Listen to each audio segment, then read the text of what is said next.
Alright, so as you can see by the thumbnail, I've run out of ideas. See, all this hype shit is already dropped, including the long-awaited Kendrick album, so now it's time to do my monthly appeal to another audience video. And for today's video, we have to appeal to you, the suburban white girl who wanted to hear a cohesive review of their favorite artist, but is instead about to hear some dude explain how to say the N-word in 15 different languages. Whoa, hey, I was just kidding, okay? Okay, bruh, damn, I'll review Harry Styles.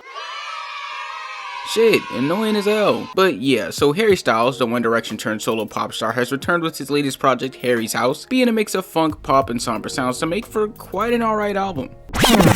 Alright, so I'm gonna be honest, I went into this project with some low expectations because I usually don't listen to mainstream pop, or just pop in general, and when your fan base looks like this, it also doesn't really help me gain a more objective look. But I'll admit that I was somewhat mistaken, with this project having some funky and fun little tracks that I could definitely see being radio hits such as It Was, Grape Juice, and Late Night Talkin', and although these tracks aren't the strongest in terms of lyrical substance, they're still pretty interesting to listen to, such as the intro track, Music for a Sushi Restaurant, which is this funky, bass guitar heavy track dishing out the usual lovey-dovey energy, except with sushi references thrown in between. And his singing definitely doesn't disappoint, being able to really stand out and not allowing the instrumental to drown him out or overshadow his talent. But at the end of the day, I suppose that can be my problem with pop music, with it mainly relying on the instrumental and flow to distract from the repeated theme of how much they love someone or miss someone or whatever. And although Harry does get more emotional on certain tracks such as Matilda and Boyfriends, I feel like it still doesn't really give me anything to break down other than how crisp the production is. But for what it's worth, he still hits a hard mark in terms of the pop genre with these very pleasant tracks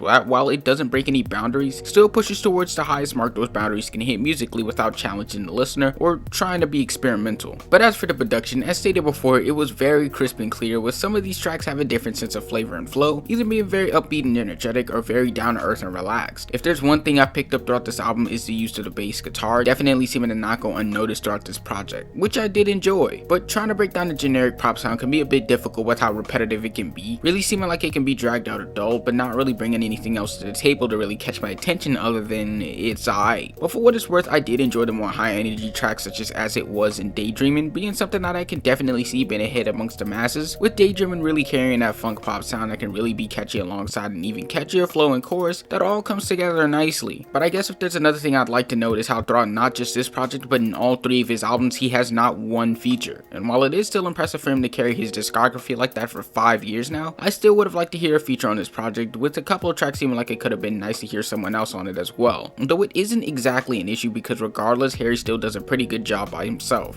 But overall, while this project didn't really stand out to me in comparison to what I've heard already, it was still nice to listen to, having this nice lighthearted theme throughout the project alongside some catchy choruses to make for a pretty decent pop album. So to put this on a scale, I'm giving this a strong 7 out of 10, being something that hits the mark in terms of a safe pop album, but nothing that really pushes over the boundaries that were already set. But how do you guys feel about Harry Styles' latest project? What would you rate it? Let me know down in the comments. Like and subscribe, and make sure to follow my IG and Twitter. And if you like illustrations using this video, make sure to follow the artist as well because she's dope.